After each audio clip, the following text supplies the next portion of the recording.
Полнейший пиздец, друзья. Знак «Парковка запрещена», все паркуются, а потом для верности поставили бетонные блоки. Классная безбарьерная среда, очень удобно. Идешь среди машин, прыгаешь по бордюрам, мимо проезжают вот прекрасные маршруточки. Все, что здесь было, они все перестроили, все уничтожили. Где нормальная посадочная платформа? Сначала поставь фонарь, а потом критикуй. Люди, кто это все проектировал, они не понимают, что они делали. Не воруй, лучше арендуй.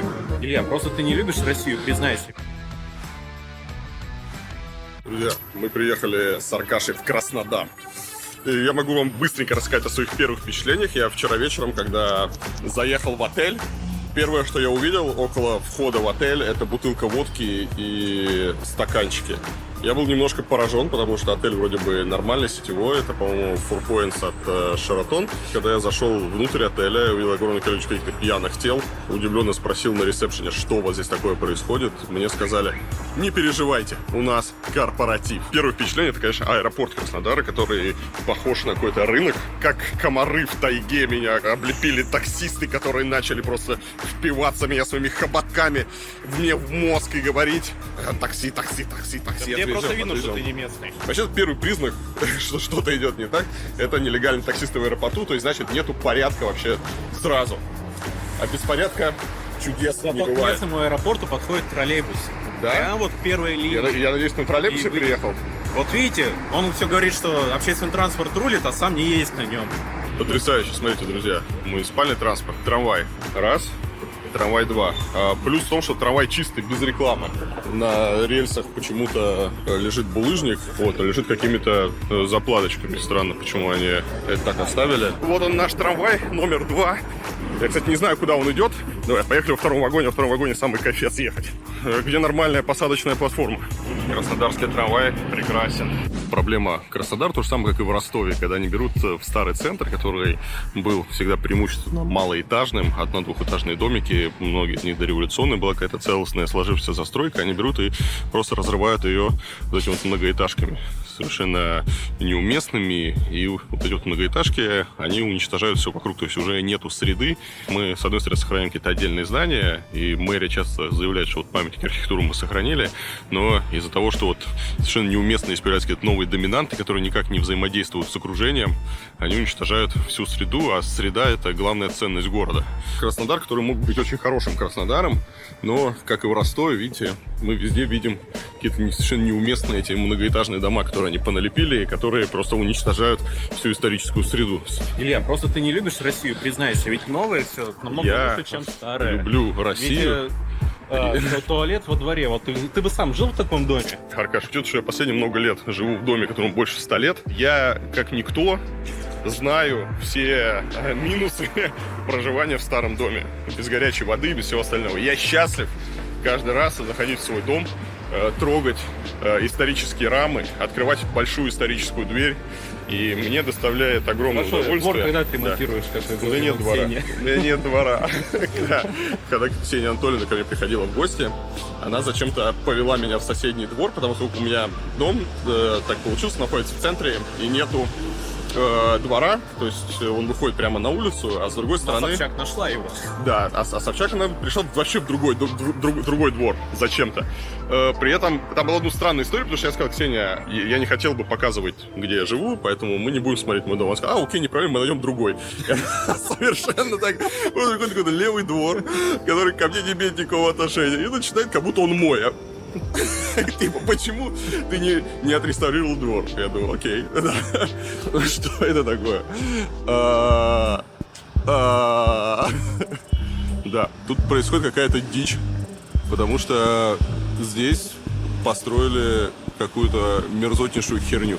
Как это появилось? Слово эксперта, Аркаша, как ты думаешь, как это могло появиться? Знаешь, в советское время не было материалов, были ограничения, а вот потом вот 90-е, вот Это признак прогресса. Да. Это признак прогресса. Это новые материалы, новые формы. А знаешь, Вот человек, который, знаешь, сдерживался, вот у которого не было секса последние 50 лет, вот у него- он сделал секс в Краснодаре. На самом деле понятно, что в городе рано или поздно разрушаются какие-то здания, нужно строить что-то новое на их месте, в этом нет ничего страшного.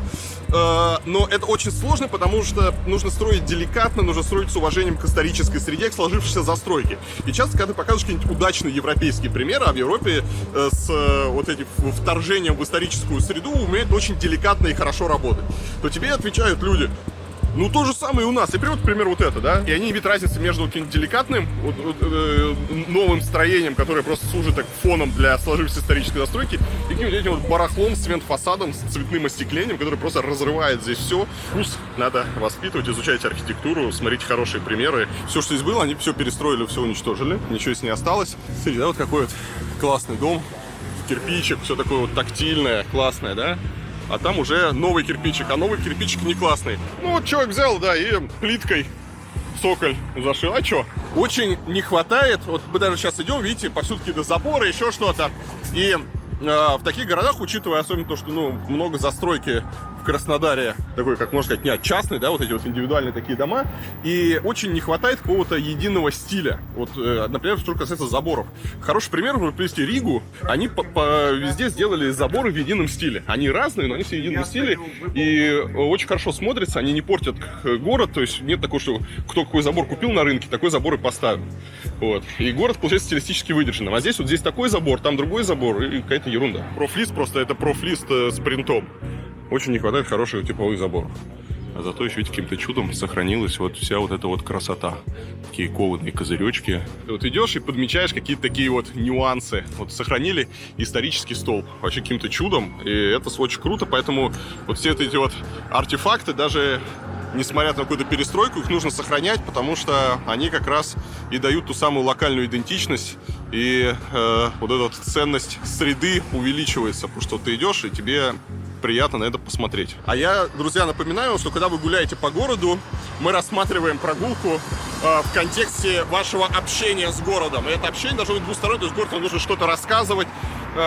И вот такие вот детали, которые, казалось бы, на первый взгляд никакой ценности не несут, но с точки зрения контакта с пешеходом, они как раз очень важны, потому что местные жители, они что-то вспомнят, да, то есть это элемент, эмоциональная связь с городом, которая у вас появляется, когда идет там бабушка: о, этот стол, там у меня еще на этом столбе, еще у меня дед с сапогами там на ярмарке на этот стол там забирался, или еще что-то. То есть это такая вот какая-то вот эмоциональная связь. А у нас вот у туристов, кто первый раз приехал, мы просто смотрим, и у нас, ну, красиво, да, ничего себе, старый столб сохранился.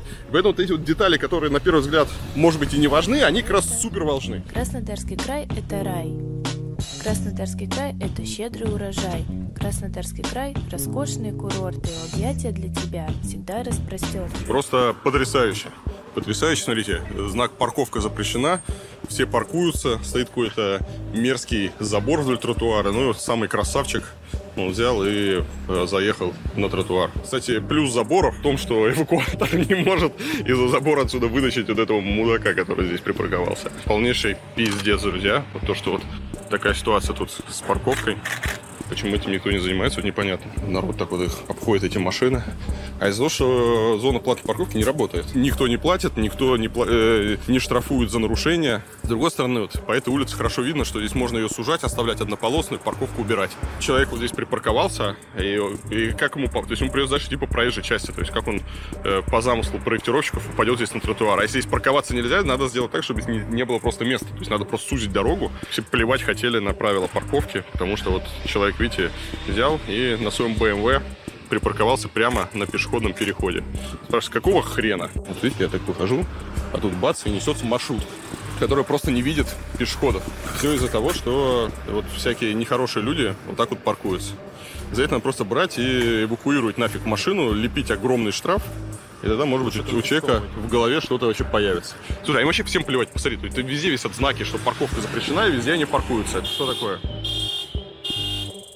Придумают школьные маршруты, будут штрафовать школьников, если они от них уклоняются, и все будет хорошо. Это опять же к вопросу о безопасности, потому что никто не обращает внимания на реальную опасность. При том, что есть, там, не знаю, есть статистика, есть цифры, по которым наша страна находится в не очень хорошем месте по смертности в ДТП. То есть есть мировой опыт, значит, все есть. Но когда просто доходит до элементарно навести порядок и начать даже с малого, просто правильно парковаться. Нет. не получается. Классная безбарьерная среда, очень удобно. Идешь среди машин, прыгаешь по бордюрам, а мимо проезжают вот прекрасные маршруточки. Вот удобный город. Здесь стоит паркомат для оплаты парковки. Я уверен, им тоже никто не пользуется. Грустный паркомат. Паркомат какой-то грустный, и на паркомате рекламируют массаж от 500 рублей. Слушай, ну вообще главный кайф Краснодара, то, что здесь тепло. Здесь... Наконец-то климат тот. А почему, если тот климат, почему здесь нету велодорожек? Потому что тогда коллапс случится, если их закрыть. Как люди будут ездить? А как я повезу ребенка в плюс 40 до больницы без кондиционера? Черт, я об этом не подумал. Очень мило. Сделали какую-то хитрую конструкцию, которая должна была поднимать цепь, а потом для верности поставили бетонные блоки. Вот что ты ругаешься? Здесь можно сидеть. Можно сидеть, да. Это здание суда, которое, Аркаш сказал, что архитектура неплохая. Относительно неплохо. Зданий суда. Это не вопиющая плохая архитектура. Наверное, это главный плюс. Я видел другие новые суды, и в этом плане они здесь сделали его не омерзительным, но они его сделали просто плохим. И вообще непонятно, почему нельзя было пригласить нормальных архитекторов, если у вас столько денег, и заказать хороший проект. Более того, это же отличная возможность городу получить новую достопримечательность. Даже в Москве мы практически не сделали ничего нового, кроме, ну, наверное, там Москва-Сити уже так вроде, Москва-Сити уже смотрит. Они отвратительные. Зарядье. Вот, но в принципе, да, если смотрят сталинские высотки, там Останкинскую башню, вот новых достопримечательностей, что как-то прославляет город, что является вот новым образом этого города, редко где есть. А если мы, например, с вами посмотрим, наверное, на Лондон и на панораму Лондона, да, то мы сразу увидим там огурец Фостер, мы увидим Лондон Ай, это колесо, мы увидим там другие здания. Сейчас к тебе придут люди из Казани и скажут, вот у нас же построили дворец Да, Казань. Нет, Казань, дворец земледелия, это не круто. Так вот, когда появляется вот, ну, возможность, например, как здесь сделать здание суда, это отличная возможность сделать новую достопримечательность. Потратить чуть больше денег, заказать проект какой-нибудь известной там архитектурной студии, сделать что-то необычное и получить в город новую достопримечательность, которая многократно окупится за счет туризма, за счет рекламы города. Потому что ее будут там печатать, ее будут показывать, ее будут узнавать. И городу, конечно, нужны какие-то новые символы. Ребята, создавайте новые достопримечательности, они многократно окупятся. Деньги вернутся в городской бюджет через налоги, через развитие там малого бизнеса, среднего. К вам поедут люди, город расцветет. Это же вообще классная реклама. Илья, ну ты же понимаешь, что это все работает, когда ты планируешь там хотя бы на 5 лет вперед, а у нас все пытаются за 1 год сделать и проект, и строить все. В этом вся проблема еще. Зануда. Обратите внимание, вот когда есть деревья, насколько классно сразу выглядит улица. Деревья — это хорошо. Особенно, когда за ними следят. Здесь какая-то хрень опять произошла с деревом. Ее почему-то обрезали, подрезали, надо нового высадить. Нужен в таких случаях должен быть этот древесный парк, чтобы их заменять. Круто, когда они все одинаковые. Но по понятным причинам они одинаковые быть не могут, потому что некоторые высаживают давно. Поэтому в некоторых городах делают эти запасные деревья. То есть, к примеру, вам надо сделать улицу и на этой улице высадить 100 деревьев. Вы закупаете там 120, 20 деревьев вы высаживаете в питомник, и они там растут параллельно. Остальные деревья сажать на улицу. И тогда у вас происходит какой-нибудь ЧП с деревом, как вот здесь. Вы его просто заменяете на другое, уже на взрослое, и никто не замечает подвоха. Дерево — это часть архитектуры города, и за ним нужно, естественно, следить, как мы, не знаю, как мы следим за собой, как мы следим за городом. По-хорошему должны быть нормы, как выглядят деревья, то есть что с ними делать, когда их там постригать, когда их заменять, в каком случае. Сейчас этого нету. Вот, насколько я знаю, в России есть только 2 места, где следят. В Петербурге деревья вот не должны быть выше растральных колонн, их там периодически меняют, и вокруг Кремлевской стены. По-хорошему должны быть нормы, как выглядят деревья, то есть что с ними делать, когда их там постригать, когда их заменять, в каком случае. Сейчас этого нету. Вот здесь пример, когда, видите, все деревья одинаковые на этой улице. Здесь их... Блин, да что ты орешь? Не мешай мне записывать видео. Вот навелись порядок с деревьями, и вот этот момент, вот улица и смотрится красиво. Мне нравится, видишь, они вешают эту рекламу, у них можно. В Москве запретили. Илья, ничего ты не понимаешь, баннерная архитектура — это дешево и красиво. Я как раз понимаю, я же с восторгом говорю. Фонтан — какое-то общественное пространство. Но опять же, из-за того, что вся площадь, она окружена парковкой, общественное пространство смотрится так себе. Что это за ужас? Хочется взять? Да, хочется взять и вы...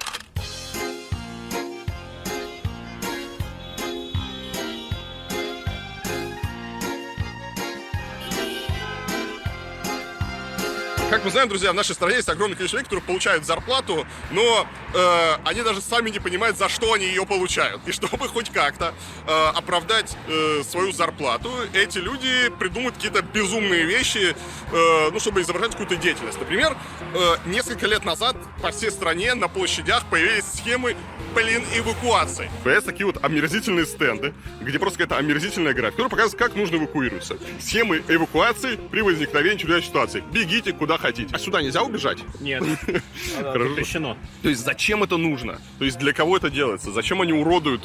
То есть они еще сделают такую целую конструкцию. Для людей, которым, видимо, стыдно, что они за что-то получают зарплату, это типичная история, как им нужно отчитаться. На замок посмотри. То есть они сделают эту вот конструкцию, они воткнули ее, они сделали здесь крышу, они сделали здесь замочек, они повесили, чтобы вот эту вот хрень никто отсюда не украл. Отвратительно. Самое интересное, у кого-то должны быть ключи от этих замочков. Поскольку если по всему городу, вообще такой ключник главный сидит в башне, в замке, у него все ключи, он знает ключи от всех схем эвакуации. Сразу видно, что парк сделали недавно, потому что, во-первых, мы здесь видим очень странные фонари. Вот чем эти фонари странные? Тем, что они вот такие фонари не могли нарисовать, например, в 19 веке. Или даже там вот в начале 20 века, когда было возвращение к этим классическим стилям. То есть, ну, это фонарь типа в классическом стиле. Вот так вот посмотрите. Мы смотрим вот на этот фонарь, и мы понимаем, что люди, кто вот эти вот фонари чудесно рисовал, они совершенно ничего не понимают в пропорциях, не понимают вообще ничего, что они делали. То есть, они где-то увидели вот эту вот юбку внизу, и вот они сделали такой вот массивный. Потом они увидели там вот, как где-то вот такой вот они нарисовали. В итоге все смотрится мега нелепо, потому что малюсенький фонарь на огромном основании выглядит, я не знаю, он выглядит как просто перевернутый такой бокал. И ничего ты не понимаешь, это чтобы, если трактор наедет, чтобы с ним ничего не было. Нет, я против уродства. Я против того, что ставят такую вот некрасивую хрень, когда можно делать красивую и не хрень. Илья негодует по поводу формы фонарей, потому что, не делали так раньше, и попытка сымитировать сферическую среду, не понимая никаких пропорций. Как человек с идеальным вкусом, я негодую по поводу этих вот пропорций. Я не могу смотреть. Мне нужна гармония. Где здесь гармония? Где здесь красота формы, чистота формы? Нет здесь ни хрена. А ты сколько фонарей поставил за свою жизнь? Да. Сначала поставь фонарь, а потом критикуй. Люди, кто это все проектировал, они не понимают, что они делали. У них большие проблемы с пропорциями. Прекрасный еще один сухой фонтан. Удивительно, что по нему можно ходить, это хорошо. Купаться запрещено. Интересно, как здесь можно купаться. Если отвлечься от каких-то эстетических проблем с фонарями, с уличной мебелью, что они здесь поставили, то парк, в принципе, неплохой, потому что они, видите, сделали разные функции для разных людей. Здесь вот и спортом есть, какие-то рампы стоят для скейтеров. Они там катаются на скейтах, на самокатах. Здесь спортивные площадки есть. Здесь есть тихие зоны, где отдыхают там бабушки около фонтанчика. Там вот есть большая детская площадка. То есть все это можно было делать лучше, но в плане вот зонирования довольно неплохо. И здесь можно их похвалить. Как вы оцениваете вот эту вот зону по шкале уюта от 1 до 10? Мне кажется, не очень. Можно было сделать поуютней. В первую очередь, знаете, почему она неуютная? Потому что не круто сидеть спиной к воде, спиной к фонтану. То есть хочется, наоборот, на фонтан смотреть. Поэтому, если бы стояла бы обычная лавочка, ее бы сразу развернули бы люди сами и сидели бы и смотрели бы на фонтан. То есть здесь, похоже, надо было делать, наоборот, круглую, красивую такой диван такой в центре, чтобы можно было вот вокруг фонтана собираться и смотреть на воду. А это здесь еще посадили дерево по центру? Да, посадили бы дерево и сделали бы это.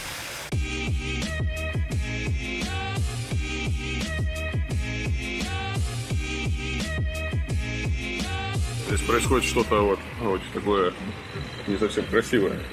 Опять же, да, вот можно посмотреть, мы сейчас находимся в старом центре, но мы не видим его архитектуру из-за того, что вот все улицы, они в каких-то пристройках, надстройках, и архитектуры практически не видно.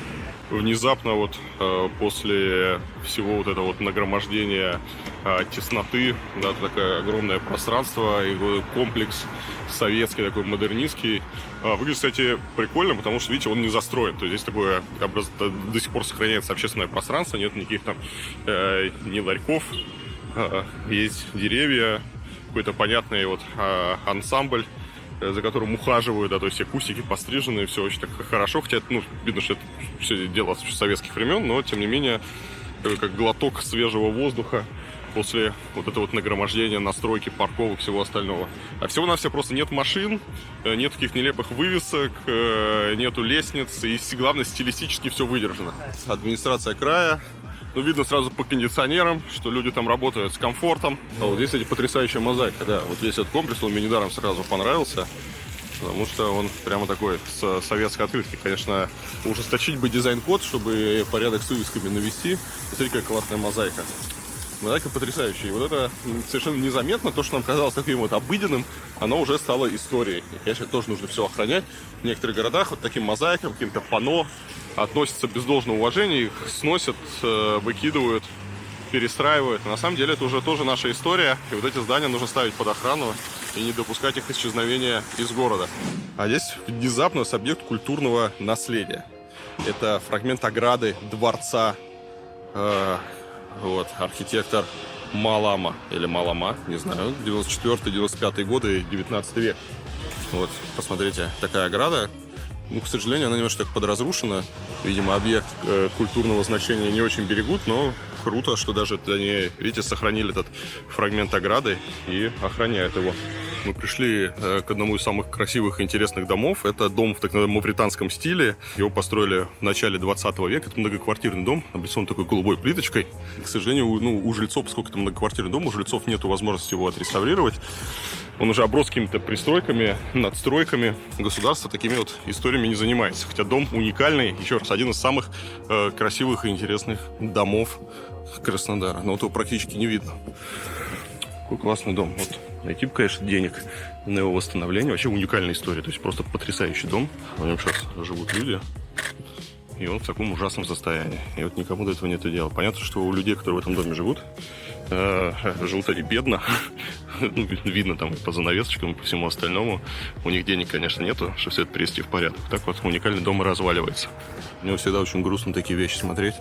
Хочется все спасти. Я, кстати, вот в свое время как раз сделал фонд внимания, про который вы знаете. Я про него периодически рассказываю. Если не знаете, вот пройдите по ссылочкам. Мы как раз помогаем восстанавливать такие объекты. Поэтому, не знаю, если вот жители этого дома обратятся, может, попробуем как-нибудь им помочь. Но это должны собственники обращаться. Я не знаю, что есть с собственностью. Вот. Если у этого дома есть собственники, им нужна помощь, мы готовы помочь.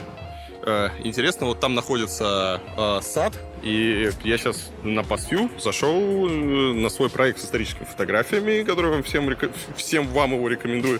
И здесь такая вот фотография, как выглядел раньше вход. Это вот начало 20 века, вы видите, городской сад. Были такие вот ажурные деревянные ворота, какие-то два там павильона, шпиль, вот, то есть такой вот был, так был оформлен вход. Мы сейчас посмотрим, как он выглядит сейчас. Я его еще не видел, но вот, мне кажется, должно быть не хуже. И теперь вместо вот такого вот ажурного красивого входа просто стоит какая-то арка с фотообоями, с какими-то цветами. И здесь какая-то отвратительная остановка с рекламой кофе. Вот и все, что осталось. Еще раз, вот было, стало. Грустно на все это смотреть. Здесь хорошо видно, как за 100 лет деградировала среда, насколько у нас изменилось представление о прекрасном, насколько упростилось все. Интересное здание, хорошо видно вот разницу эпох. То есть явно какое-то дореволюционное здание, в которое в советское время наверх туда налепили серп и молот, и так до сих пор его не убрали. А сейчас вот здесь детско-художественная школа, поэтому сделали какой-то омерзительный козырек из металлочерепицы и вот глухую какую-то непонятную дверь с баннером. То есть смотри-ка, электросамокаты тоже есть. Это не электро? Нет, вон электро. Вон. Это, вот там вот обычно. Это обычно эти, которые вот я их видел в Рязани сейчас. Там очень интересно, там на корзинке написано, что нельзя воровать. Ты знаешь одну из причин, почему московский велопрокат такой тяжелый? Чтобы в реку не кидали, на деревья не закидывали. Давай сейчас посмотрим. Ты что, нарушаешь правила? Это Тугов, которым мне не удается зарегистрироваться. А это Lucky Bike. Я их уже в нескольких городах видел, у меня даже есть, кстати, приложение. И что круто, видите, здесь не воруй, лучше арендуй. Я могу и вангую. Самокаты скоро велосипеды вытеснят, и будет основной транспорт в городах. В Европе это уже происходит, потому что они занимают гораздо меньше места, то есть их можно больше сделать, потому что проблема с велосипедом, вы помните вот эти китайские страшные картинки, когда велопрокат, они все заполонили. К электросамокатам идет по нескольким причинам. Во-первых, они дешевле, они удобнее, то есть, их люди чаще выбирают. Я говорю про электросамокаты. Электросамокаты, люди не хотят крутить педали, они переживают, что им надо потом они там что-то вспотеют, еще что-то. В общем, педали крутить не очень хотят, а на самокатах ездить очень хотят. Ну и люди гораздо охотнее выбирают самокат. Выбирают самокат и не велосипед. Ну, я по себе знаю, да, то есть если есть возможность поехать на велосипеде или на электросамокате, я благодаря своей лени, я выберу самокат. Я думаю, в ближайшее время мы увидим победу самокатов над велосипедами. Аркаша от этого дико бомбит, поэтому он ходит и что-то возмущается, да. Но на самом деле так и будет.